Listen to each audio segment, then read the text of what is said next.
All right, off we go. Hello and welcome to the Vermont Center for Family Studies meeting.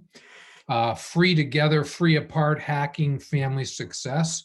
I'm Erik Thompson. I'm the director of the Vermont Center for Family Studies, and I want to welcome you all here today. I'm so pleased today that we have a special guest, Dr. Mike Kerr. I know that Dr. Kerr is well known to many of you. But for those of you who might be new to this, Dr. Kerr was a long-serving director of the Bowen Center for the Study of the Family, a very significant voice in the advancement of family science in the field of psychology, and very significant written contributions. His book, Family Evaluation, still in print, a treasure that will be useful to people 100 years from now. And of course, his recent book, Bowen Theory Secrets, which I'll talk a little bit more about later. Welcome, Dr. Kerr. Thank you, Erik. Present and accounted for. Mike, how's Islesboro, Maine today? What's the weather like? Oh, it's cloudy and about 50 degrees. Uh-huh. Well, you certainly, or go ahead. Well, we're still COVID negative on the island as far as we know. That's the big news. Yeah. Well, you certainly have found yourself living in a very beautiful part of the world here. I'm so happy for you and Kathy. Well, thank you. Before, what our plan here is, Mike is going to do a presentation, which will cover, roughly the first half of our first half hour. And after that, Mike and I will talk a little bit. And then we're going to tee up a small group breakout experience for you to see if you can articulate some of your own thinking about the ideas Mike presents. And then we'll have a question and answer with Mike after that. But right before I do that, I would like to do a quick poll here. So there's a lot of names on this meeting that I'm not familiar with. So I want to do a quick poll to find out who's here. And if you'll just, you should see this appear on your screen here. It'll just take a few minutes and then we'll get the results and see who's here with us.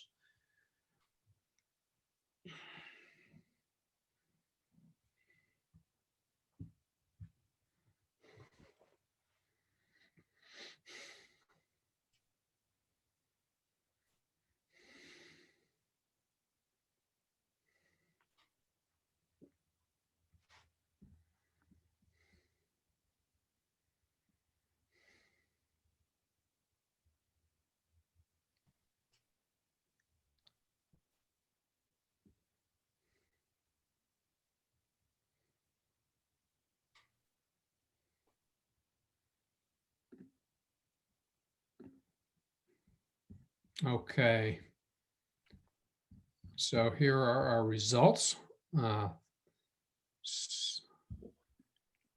like a lot of people who've been following Dr. Kerr's work for many years are here with us, and it's always good to have beginners. I always like to say I really want to welcome the beginner questions because it keeps those of us who've been involved with this honest. And good representation from various fields. Okay, Dr. Kerr, would you like to share some of your thoughts with us? Okay, well, when Erik, by the way, my name is not Kathleen, as you'll see at the base of the left-hand corner. I have to use her computer today. But you can call me Kathy if you want. I'll know that there's been not an error. Well, Erik told me that maybe I could present some ideas here at the beginning. And I came to mind a presentation I put together for last April that really caught my attention. And I thought that could set a good theme for this particular conference day. So I'll see if I can bring these slides up and share my screen. I'm gonna I'm going to invite you to be a co-host right now, which should allow you to do that. Okay.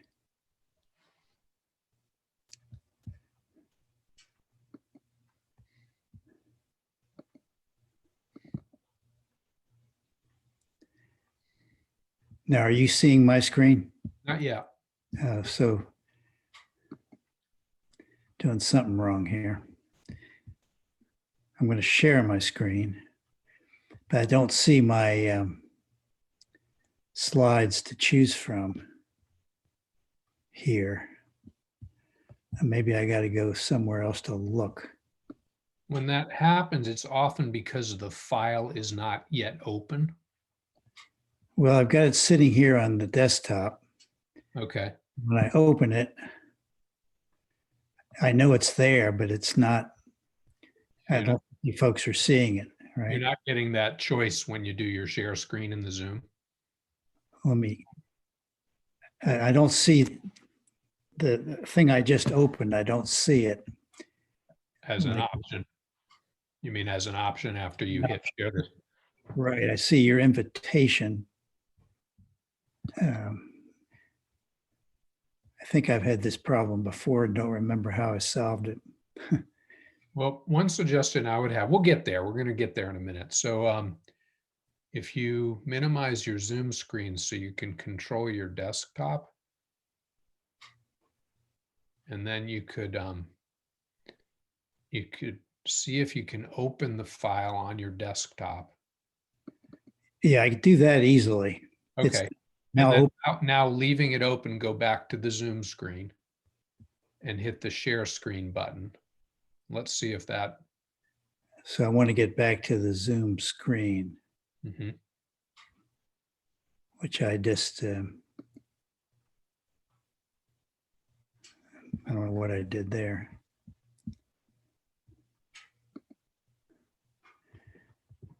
I don't see how to get back to the Zoom screen.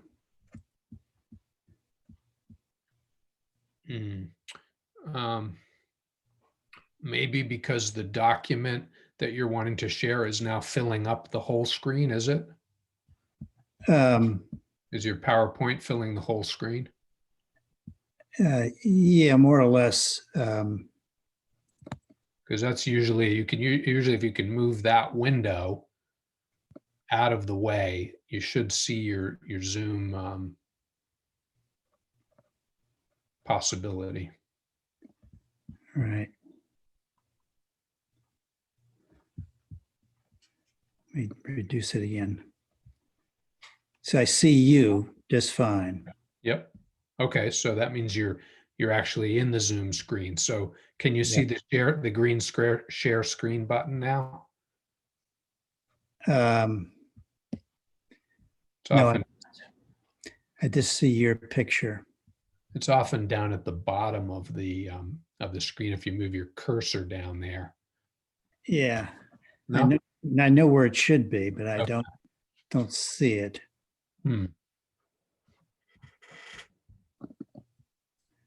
I got my slides on the screen,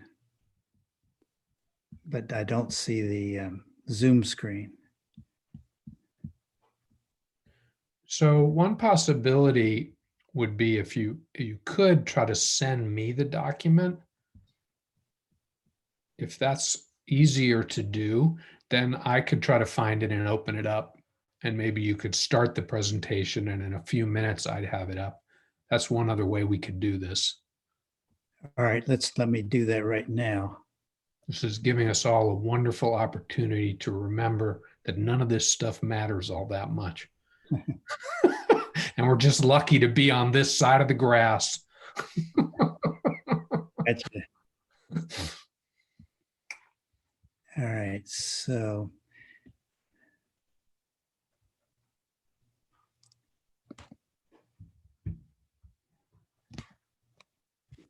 I'm going to send this to you at leadership.com. Yep. Yeah, Erik at thompsonleadership.com. Yeah, now let me see if I can slide this. Yeah, there it is. Okay, I'm going to send it to you right now. I didn't put a subject on it. This Okay. So should- you want to go ahead and just start to share some of your thoughts, and we'll wait. And I should have it up in a minute here. Okay. Well, the reason I picked this is that I have long thought that for Bowen theory, which we all know is not that well identified in the public consciousness, but the link could be to systems thinking about the individual, as well as systems thinking about the family. It still wouldn't solve the whole problem, but it would show that once you start thinking of the individual as a system, then it lends promise to of seeing a variety of parallels, such as disturbance in homeostasis can be reflected in a problem like cancer. And I often go into the my emails or go onto the Google sites and look for new books or new ideas. And this person who I'm going to try to condense her ideas to about, I don't know, 20 minutes, caught my attention with a book she wrote called Philosophy of Cancer. And she is a professor of the of philosophy of science in Italy. So I bought her book, and the first time through, it was pretty rough. Second time through, I began to see better, because a lot of it was new to me. And the basic message she was giving was that for so long they've been looking for that answer inside the cancer cell as to why it's acting in a cancerous way. In other words, an individual cell viewpoint. That's where the research has been, and a lot of the research is focused on genetic mutations. And this researcher, philosophy of science researcher, Marta Bertoloso over in Rome, came at it looking at the overall system of the individual and seeing that the cancer cells reflected a disturbance in cellular relationships at many levels, beginning at the subcellular on up.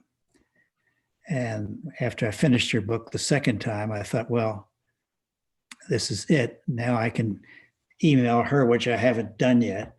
And we hope to get her over here virtually, at least for a conference that Bowen Theory Academy is going to have probably next year. And just to say that the family is yet another level of biological organization. You don't have to stop at the individual. And when you got homeostasis in the family disturbed, and homeostasis that can be reflected in homeostasis in an individual disturbed. And that's what Bowen theory is all about. The one in the most compromised position is the one who winds up getting symptoms. So that there is, I think, a definite relationship between disturbances of homeostasis within the family appearing as disturbances of homeostasis in an individual member of the family. As I said, Bowen theory can give us some insights as to why one particular family member is symptomatic more than the others, and the basic idea carrying more chronic anxiety than the others. And that comes from the understanding the patterns of emotional functioning and how people get enhanced or eclipsed by how the process is playing out. So I condensed this into a short presentation, a very long book into a short presentation. just to really say that I think this is one of the most exciting and important advances I've seen as biological science moves toward the use of systems thinking and doesn't necessarily assume that the problem is within the so-called pathology, but is actually reflects a disturbance in the bodily system as a whole. So can we kind of go to the slides now? Do you got them? Fortunately, they have not appeared. Huh. So I'm going to suggest, if you think it'd be a good idea, Mike, sometimes it's okay, just you're easy to listen to. I think we might be okay if we just listen to you and you use the slides. All right, that's a simple solution. I'll try and see how it works. Mhm. So my first slide was a picture of Marta Bertoloso, assistant professor of philosophy of science at Biomedico of Rome. She's affiliated with other institutions as well. The second slide is a quote from a very famous developmental biologist from Britain, Conrad Waddington. Some of you may have heard of him. He lived from 1905 to 1975.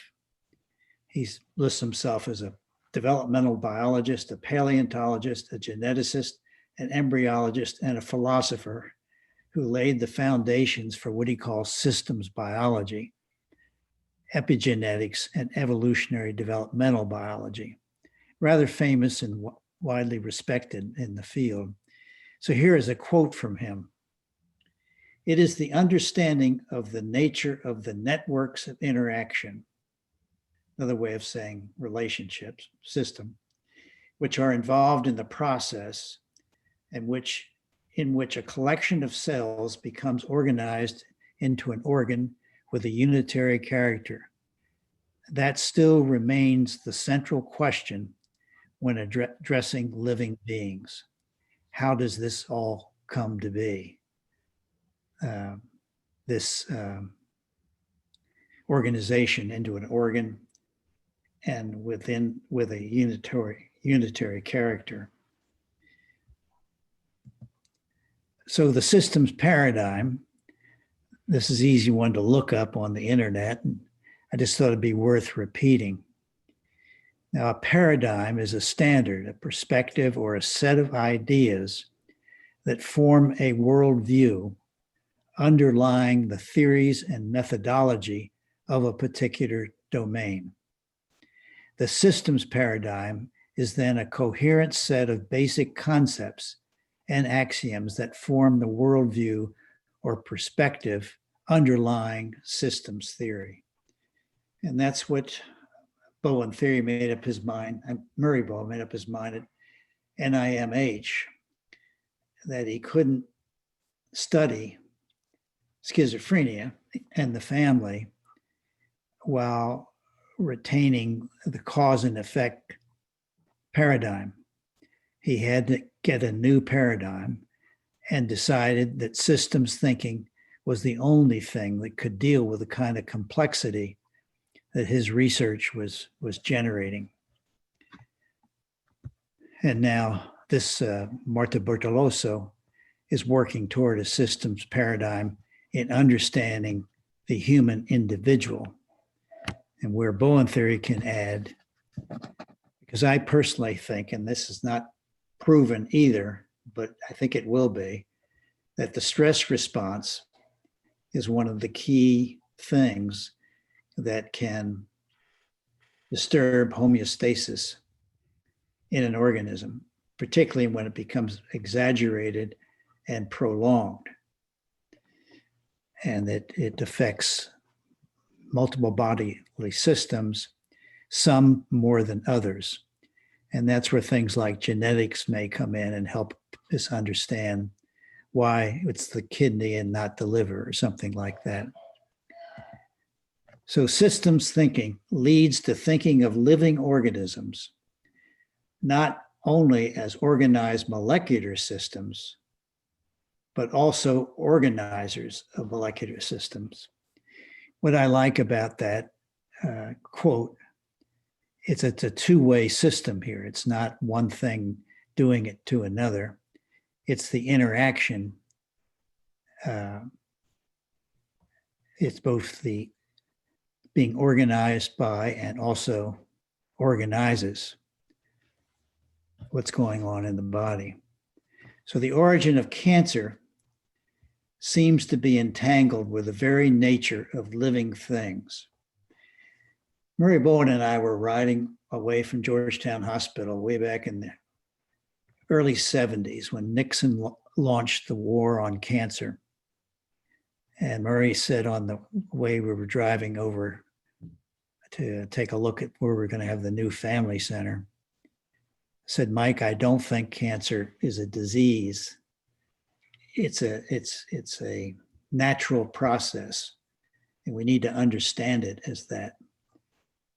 And that this challenged the pathology model of looking inside the cancer cell for why it's behaving in such a strange way. It must lie within the cell. And she came up with this counterbalancing idea. And on the one side is differentiation, and that's important for the development of sections of the cells and certain sections of the body can function in a certain way to make the organ what it is, a liver and not a kidney or a heart. So that differentiation, or could call it a kind of individuality, is essential.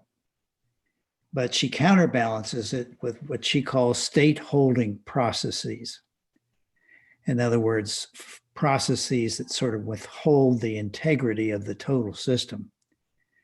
And when I read that, I immediately thought about individuality and togetherness, that there is a parallel there. And she suggests that it's an imbalance of the above two processes may be at the root of cancer.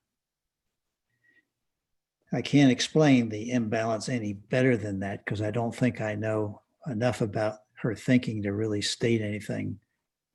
But certainly the parallels are there, that it's two counterbalancing processes. In Bowen theory, we talk about individuality and togetherness.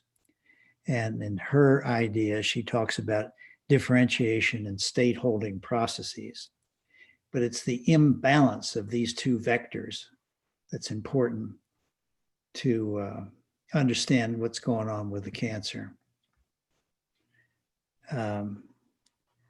So it also forces you to think in a different way, that proliferation versus differentiation.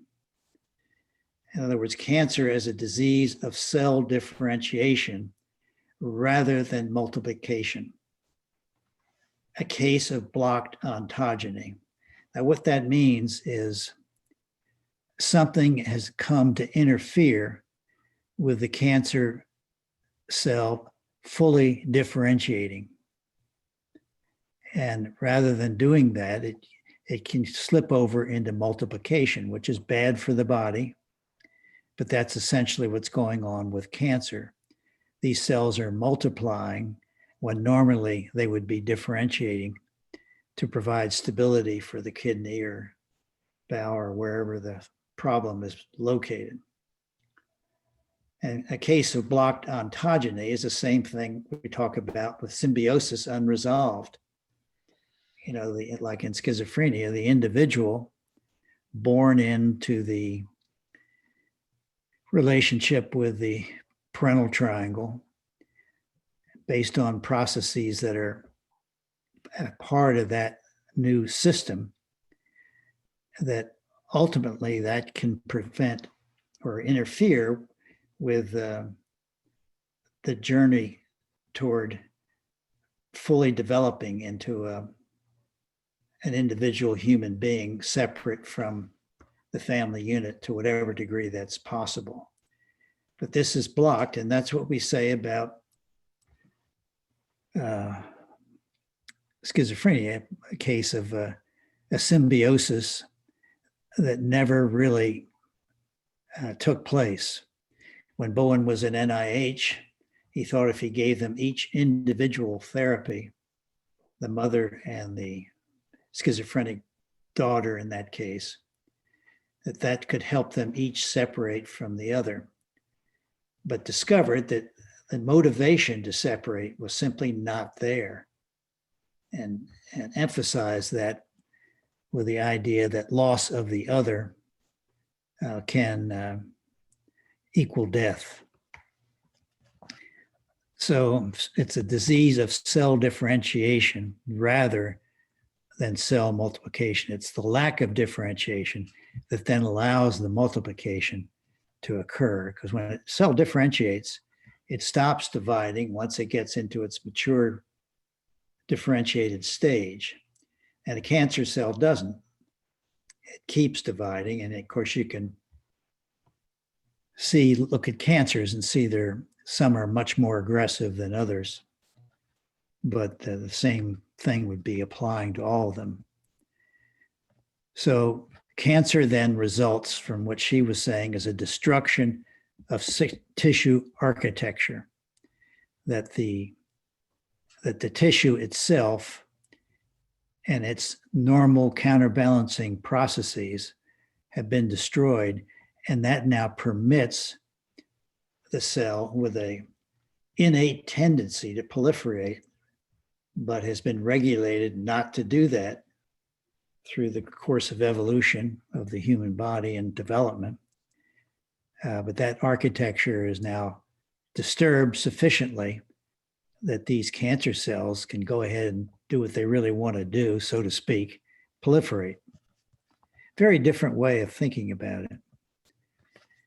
So whereas mechanistic models considered functions as incorporated in the parts intrinsically, systems approaches and systems biology look at the system as a whole and focus on the functions that emerge.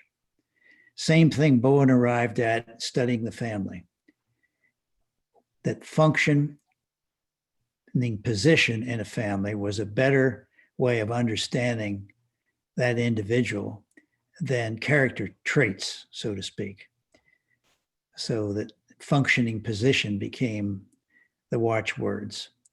What is the functioning position of this person in the family unit? And the one that's most impaired is sort of one that's absorbing in ways we kind of understand with theory, absorbing chronic anxiety generated by the system as a whole.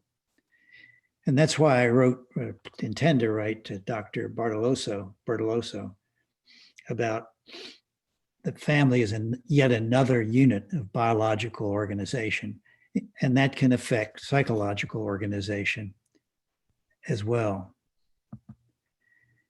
So among the cultural reasons for the emergence of systemic views and theories is a progressive erosion of traditional reductionist paradigms that are unable to grasp the dynamic regulative properties of complex systems.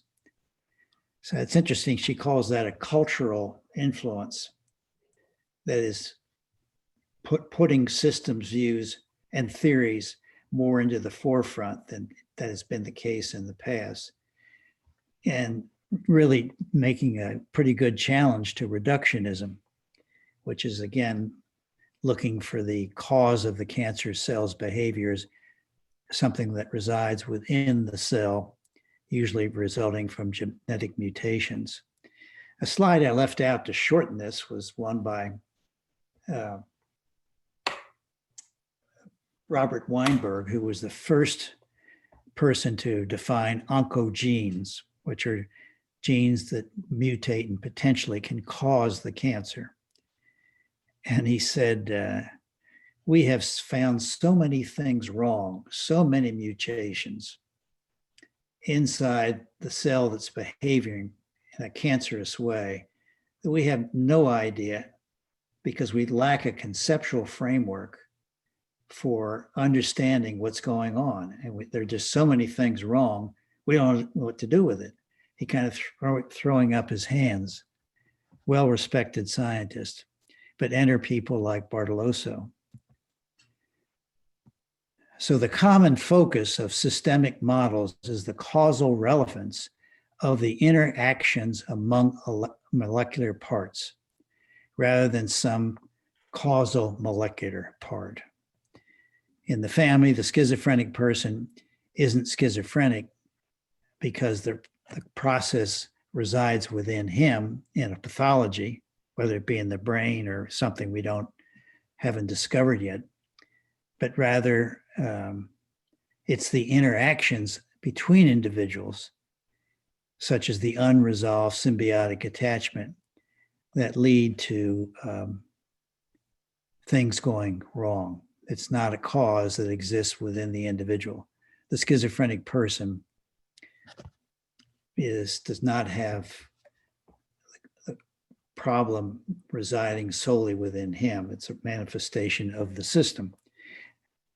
I know I'm not giving you enough information to make up your own minds, but this to me was incredible, using the same way of thinking, so many parallels to Bowen theory. And this is my favorite of all. Genes are only like the keys on a piano. Although they are essential, it's the context that makes the music. I love that. The context makes the music. Now, music can be pretty chaotic too, as it is in the case of psychosis. So the tissue architecture is critical to cellular homeostasis and tissue-specific functions. And that architecture is disturbed by a disturbance in cellular relationships. Again, not about the cell. So as metazoan cells, and that's cells of multicellular organisms, in culture become free from the bonds of homeostatic influence necessary to coordinate the needs of a multicellular organism, the liberated metazoan cells may reacquire latent ancestral properties, including proliferation and mobility. I had run across two other people right down the road here at Tufts, Sonnenschein and Soto, who suggest that just because cells came to live together in a conglomerate called metazoans, as we are, and that was about, I don't know, less than 2 billion years ago, then these more ancient desires, if you want to put it that way, come forward, and proliferation being one of them, and mobility, which are the prime characteristics of the cancer cell. So that up there says that the homeostatic influence is what has been lost. It's not coordinating the needs of the multicellular organism sufficiently to prevent some of the cells. And again, genes could figure in here with which cells versus others, but it's not a cause, simply one factor of many, may reacquire latent ancestral properties of proliferation and mobility. And these folks down at Tufts who've invited me to come down and just meet with them, I'm going to do it when I can. In fact, Erik once offered to drive me part of the way down there. Just to sort of kick around what family systems is to two people who are basically in agreement with Bartoloso, who quotes them quite a lot in her book. So we must abandon the primacy of any part-whole framework and claim a theory of fields in the biological sciences. It's not the part causing the whole or the whole causing the part. A better way to talk about it is fields. And I think one of my favorite terms in Bowen theory is emotional field. That when the emotional field is disturbed, and heightened chronic anxiety can do that. But it's a participation of everything in it with no one segment of it or component of it being the cause. So that I know I'm not distinguishing very well between the part-whole framework and the theory of fields. I think I kind of get it, and there is a difference. I think this is the last 2 slides. If chronic anxiety, this is one that I wrote about regression. If chronic anxiety escalates in a relationship system, the system becomes dominated by less thoughtful and more reactive ways of interacting that are older in an evolutionary sense than the advanced complex behaviors of a well-functioning relationship system.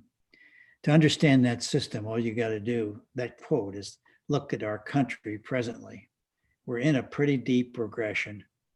And I believe a lot of what we're seeing is because the thinking is becoming less thoughtful, and we're seeing more reactivity.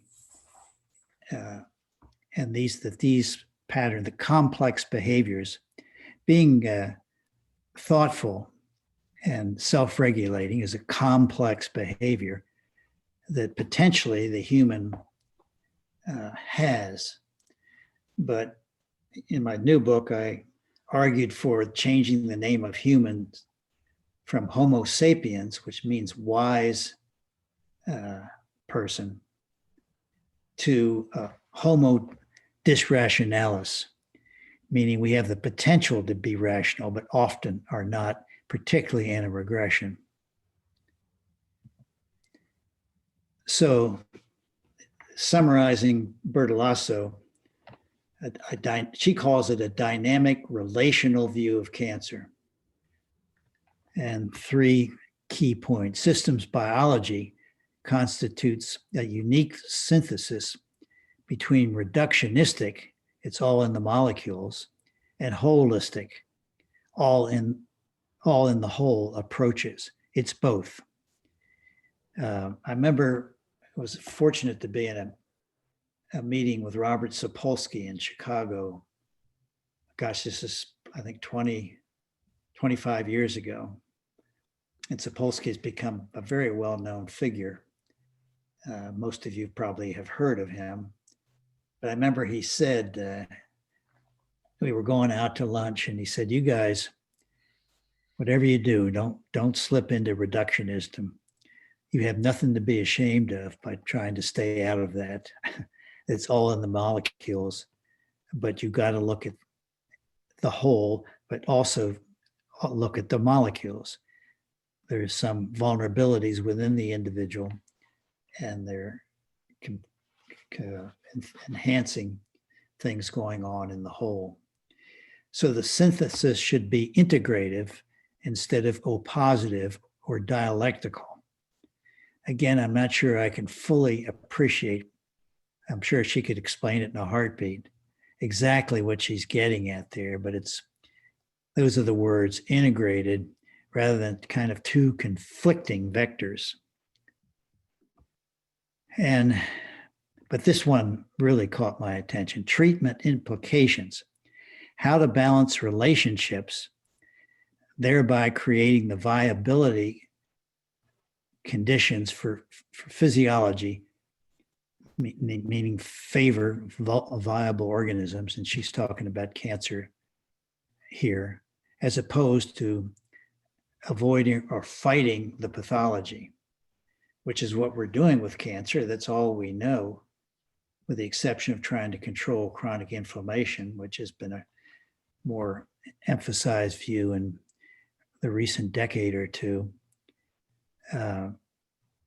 But how to address the system and not just sort of hammer at the pathology. Thought that was very insightful. Okay, I think that is the last slide, so I'll just shut that down and see where Erik wants to go from here. Well, thank you so much, Mike. It's just been such a pleasure to have been along on this journey with you for looking at a systems view of cancer for so many years.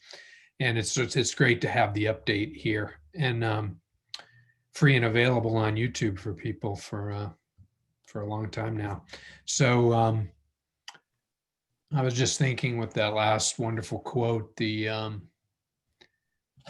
some of the language I have been using in my own mind is how to restore the coherence, the coherence, or you could say the intelligence to the system of interactions. I don't know if you like those phrases, but another way to say it would be how to restore the wisdom. Yeah, I mean, there are lots of ways of getting the idea across. So these are, I think, a lot of words can be in play here that convey similar ideas. Yeah, like there's a wisdom within the system that would know how to restructure these relationships in the cells that might cause the cancer to go into remission. And similar to the way a family leader may be able to restore coherence or wisdom to the interaction processes in the family. I say may be able, and maybe that gets to, I don't know if you want to, but you had shared that title with me, The Challenge of Living Bowen Theory is the Problem in the Therapist or the Client. And well, I'm curious, how could you take us, link that up? I think it's a very interesting question you're asking in that title. Is the problem, would you say it again? The challenge of living Bowen theory is the problem in the therapist or the client. Yeah. I can talk about another therapist rather easily at the moment, who I meet with for, I guess we call family psychotherapy. As an individual, she attends.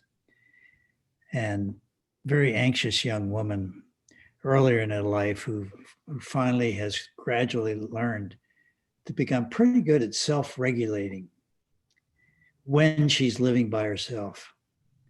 And the last year and a half, she's been living with a guy. And it's been a monumental return of chronic anxiety.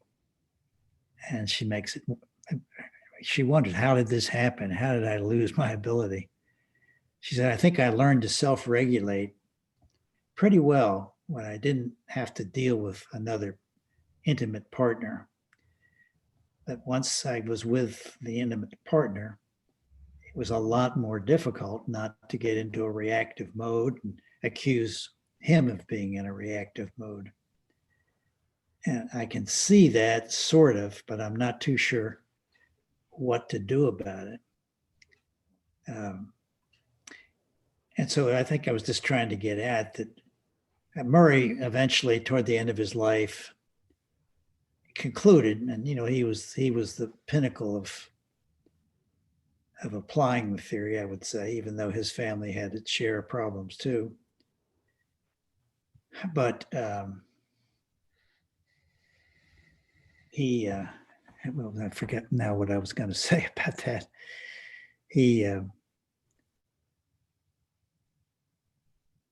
Well, just the idea that the ability of the therapist to be able to apply it in his or her own life can limit the ability of the so-called client grasping the theoretical ideas. I think that's countertransference was Freud's way of trying to deal with that. But those are more psychic conceptualizations. But I think with a Bowen theorist, it's manifested in being able to be objective emotionally about what's going on with others. And that can generate a neutrality that is very attractive to others, I think. And that can make it easier for the other to learn. So I think always with all of us, I think I know my own progression over these 50 years or so of trying to apply these ideas has been, like everybody else's, gradual. And I'd like to think maybe there's something else ahead of me that I need to tackle, but also hope I don't have to do that too. But so I think that the keeping the it's a different idea than I know what I was going to say. Like I borrowed this from Bowen.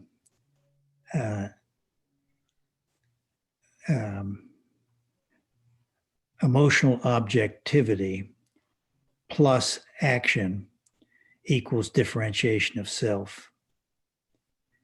And how does the therapist put it into action when he's in a room with a patient?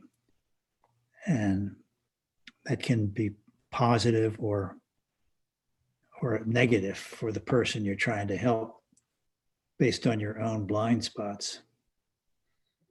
Anyway, how did I even come close to what you were asking? Yeah, you did. And let me just say, in terms of managing time, we'll pivot here with our tech glitch. We'll just skip the breakout rooms, which is fine. And I'm going to ask you a few more questions, and then I'll open it out and let members of the audience, if they'd like to jump in and ask you, have some interaction with you.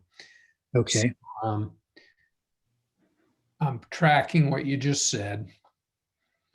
So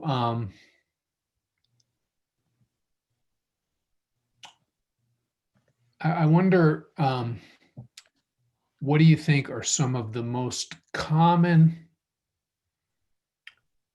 ways that even experienced Bowen-oriented helpers slip off of that mark that you were just saying? And of course, we all know that it's a lifelong adventure, and we're not seeking perfection. But I wonder, what do you think about that? Well, what I track these days is whether, I guess, judgment maybe is the best word. Am I really neutral and reasonably objective about what this person is telling me? Or have I slipped over into judging it in some way without recognizing it? I think it was the same thing that Freud was after too, that's why you had to have an analysis of your own. Mm-hmm. I don't think psychoanalysis can carry you as far as doing it in the real world. And so that's I think that's what I monitor. Am I? I remember a woman was leaving Bowen's office with her husband, and the wife turned to him and said, "Dr. Bowen, you're such a," how'd she put it? "You're such a nice person. It's great to deal with you." That wasn't the right word, I guess. But then he said later, telling the story, "I'm just interested in the problem. I'm just interested in the problem." And I think that's the beauty of systems thinking. It can hold your interest in the particular way it's playing out in front of you, provided you can be reasonably objective yourself. And how does anybody slip off the rails and look for the signs that they may have slipped off the rails? Mm-hmm. Yeah, it highlights the point that many times the way that we get in the way of other people is when we're too excited versus being interested. We slip out of curiosity and get into, real common one, just starting to think, okay, I have to try to fix this. In our training program, I consider it's just a wonderful place to practice for me the ongoing challenge of listening to a story, a meaningful story, and staying out of that mode of my job is to fix this. And instead to just stay curious about it, keep that research framework. So, I think Bowen theory is such a gift in that it structures that journey for many of us. And it sets a wonderful bar that we can try to strive towards, and very, very useful to others when we're trying to help them. And my one more question I want to ask before I open it out, probably just for a few questions, is, so, I'm thinking about this lately, that we have, people like myself spent 25 years on a disciplined journey to get really good at this in the way I function as a helper and in my own family. And back to your title, I do see I'm not satisfied with the transformative power of that. In other words, I'm tremendously appreciative of the transformative power of it. It's the best thing going in terms of a model for counseling. But I notice more and more all that it doesn't seem to do, at least in the world, what I see with my own eyes around me, including, senior people in the network who I know. And, if we were to make an analogy to cancer, how powerful is that approach that you've outlined at restoring the coherence in that system? And there's just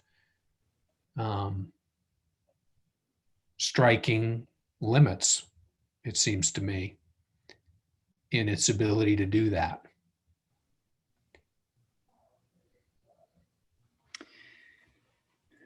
Yeah, hard to argue with that. And that comes back to the question, how much of this is related to how the therapist is functioning and how much is it the family problem? I think I said this earlier, that later in his life, Bowen said, I think the problem is more in the hearer than in the conveyor. And he was a senior guy who'd worked long and hard for all those years. So I trusted that's usually where the obstacle is. It's in the hearing more than the conveying. But I think you rightly bring up that how you can convey something is not as objectively objectively framed as it might be. Yeah, and also that even among the most disciplined hearers, some of whom might be on this call today, with the most disciplined speakers or conveyors, we still find limits to the ability to restore the coherence to the system. Yeah, that brings up the multi-generational issue, right? That I know when I first heard Bowen speak was my junior year in medical school. And we had a parade of people from various disciplines in what was called a mechanisms of disease course.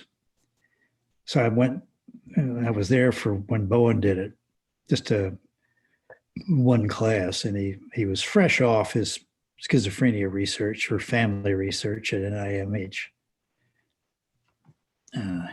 He had finished that about 5 years earlier. And, but I remember he talked about my mother, the mother of a schizophrenic offspring, in a way that captured her, with an emphasis on overprotectiveness.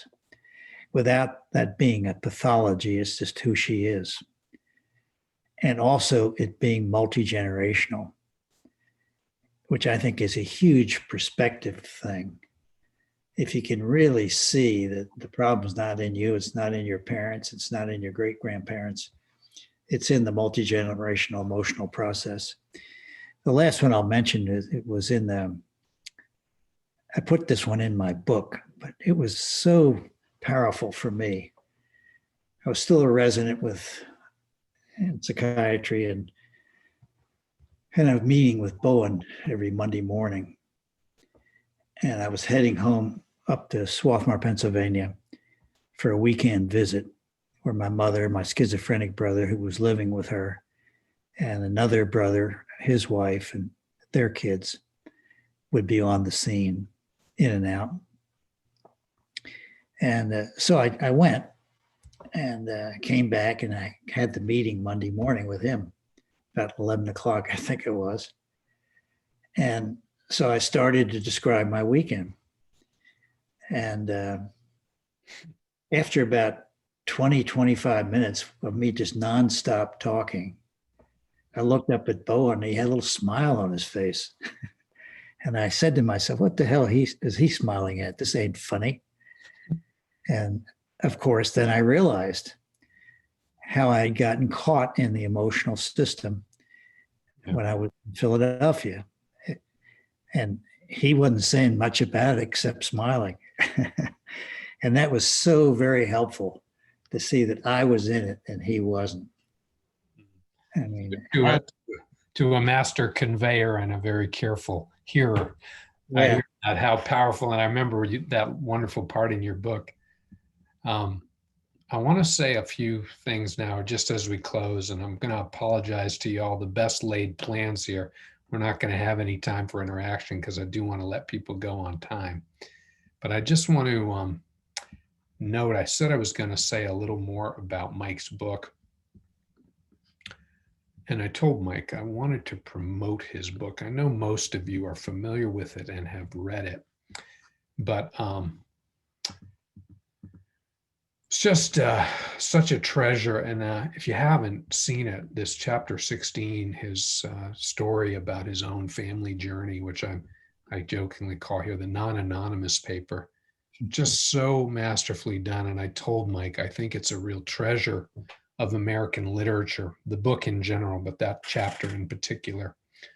Absolutely amazing chapter that I hope some great artist will make a movie out of the story he told someday in that chapter. So if you haven't read it, I highly recommend you get yourself to that chapter. You could even jump ahead to that and then go back. And I do want to also note that we just completed this conference, Inner Silence and Healthy Separateness, Exploring Relationships Between Differentiation, Transcendence, and Mindfulness, including our guest Raul Khan, who's at USC. One of his colleagues is Antonio Damasio, and his presentations on the neuroscience of self. That recording is available. And we're going to have a follow-up to it next week here in this place, on this same channel, with one of my longtime colleagues, Suzanne Brew, who I think has done really interesting thinking on this relationship and talking about being and differentiation. And I also wanted to just mention that we do appreciate people supporting this program. Dave Galloway from Vancouver said it well here, why he supports this program. It's easy to do on our website. If you just click the donate button on our website, you can support us here in continuing to do this. And thank Dave for his quote there. So those are just some things coming up that I wanted you to know about here as we come to a close. And sorry we didn't get time for the interaction piece of it, but maybe sometime in the future we'll get Dr. Kerr back on here and be able to do that. Yeah, I regret not hearing more from you directly, those of you in the audience. And I get going and I don't stop, I guess. I don't know that it was your fault, but the stories were precious, Mike. And again, just it was clear, and I found it quite easy to follow. Of course, I have the advantage. This is my second time because you presented this in Chicago as well. But it's so interesting, these people you've discovered and the contact you're making with them, and to hear that laid out, just want to thank you again. Well, you're welcome. Thanks for having me, and I'll see you when I see you. Okay. I'll see one and all. I'm sorry I didn't. You're getting some virtual applause here as we close out in the gallery. Well, thanks for coming. Okay, bye, Mike. Bye-bye.